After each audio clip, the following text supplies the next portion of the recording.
Hello दोस्तों, मैं advocate आदर्श हीरा आपका स्वागत करता हूं आपके अपने चैनल ऑनलाइन लीगल हेल्प में।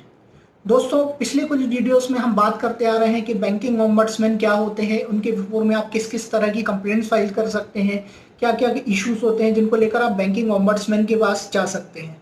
दोस्तों, इस वीडियो में उसी सीरीज को आगे बढ़ाते हुए हम बात करेंगे कि अगर आपको बैंकिंग ओम्बड्समैन के पास एक कंप्लेंट फाइल करना है तो उस कंप्लेंट के क्या क्या कंटेंट्स होंगे, उसमें आप क्या क्या मेंशन करेंगे और आप किस किस तरह से बैंकिंग ओम्बड्समैन तक अपनी कंप्लेंट को पहुंचा सकते हैं।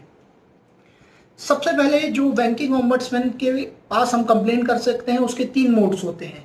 सबसे पहला, ऑनलाइन आप फाइल कर सकते हैं, उनके पोर्टल पर जाकर फाइल कर सकते हैं। दूसरा दोस्तों, आप उस पर जाते हैं और ईमेल उनको भेजकर उनकी ईमेल एड्रेस पर उनको कंप्लेन कर सकते हैं। या तीसरा, बाय पोस्ट आप अपनी डॉक्यूमेंट्स भेजकर उनके पास कंप्लेन कर सकते हैं।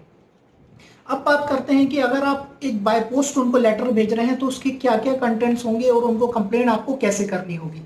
सबसे पहले आपको उस कंप्लेंट में अपना फुल नेम, एड्रेस, एज और फादर्स नेम मेंशन करना होगा ताकि आपकी आइडेंटिटी को वो पहचान सके कि कौन कंप्लेंट कर रहा है।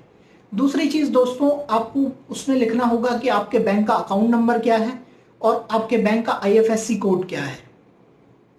तीसरी चीज आपको उसमें मेंशन करनी होगी कि बैंक के ब्रांच का नेम क्या है और आपके बैंक का नेम क्या है। इससे उनको स्पेसिफाई हो जाएगा कि आपका जो भी डिस्प्यूट है वो किस बैंक से रिलेटेड है। और इसके बाद जो चीज़ आपको उसमें मेंशन करनी होगी वो होते हैं फैक्ट्स। फैक्ट्स के बारे में ऊपर पहले भी आपसे बात कर चुका हूं कि किस किस तरह की कंप्लेंट्स होती हैं। उसी कंप्लेंट्स को फैक्ट बाय फैक्ट, मतलब तथ्य बाय तथ्य सीरीज में आपको लिखना होगा कि सबसे पहले आपके साथ क्या हुआ जिसके कारण आप इनसे परेशान हो गए, उसके बाद आपने कहाँ कहाँ कंप्लेंट्स करी, किन किन अथॉरिटीज के पास आप गए, उसके बाद भी आपका कंप्लेंट सॉल्व नहीं हुआ, इसलिए आपको कंप्लेंट यहाँ पर फाइल करना पड़ रहा है। दोस्तों, नेक्स्ट चीज जो होती है लॉस, कि अगर इस कंप्लेंट को करने के पहले आपको ये पता करना होगा कि आपको इससे क्या क्या लॉसेस हुए हैं। या फाइनेंशियल लॉस हो सकते हैं, मॉनेटरी लॉसेस हो सकते हैं, आपको आपके चेक के पेमेंट्स रुके हुए हैं, अदरवाइज कोई भी चीजें हो सकती हैं जो आपको लॉस दे रही हैं इस बैंक के एक्ट के कारण। तो उसको आपको मेजर करके रखना होगा और उसमें मेंशन करना होगा कि आपको कितना लॉस हुआ है, क्योंकि इसके आधार पर ही बैंकिंग ओम्बड्समैन आपके फेवर में या आपके अगेंस्ट में अवार्ड पास करता है। नेक्स्ट और जो एक लास्ट थिंग होती है जो आपको इसमें मेंशन करना होती है वो होती है आपका मोबाइल नंबर या ईमेल एड्रेस। दोस्तों, ये मेंशन करना बहुत जरूरी है क्योंकि इसी मोबाइल नंबर पर या ईमेल एड्रेस पर बैंकिंग ओम्बड्समैन आपको कम्युनिकेट करेंगे कि आपकी प्रॉब्लम कैसे सॉल्व हुई है। नेक्स्ट, इसके बाद हम लोग बात करेंगे कि आपको क्या क्या डॉक्यूमेंट्स इसके साथ एनेक्स करने हैं। दोस्तों, सबसे पहले जो चीज आपको इसके साथ एनेक्स करनी है या लगानी होगी, उसकी फोटोकॉपीज आपको भेजनी होगी, वो होती है आपकी बैंक की पासबुक।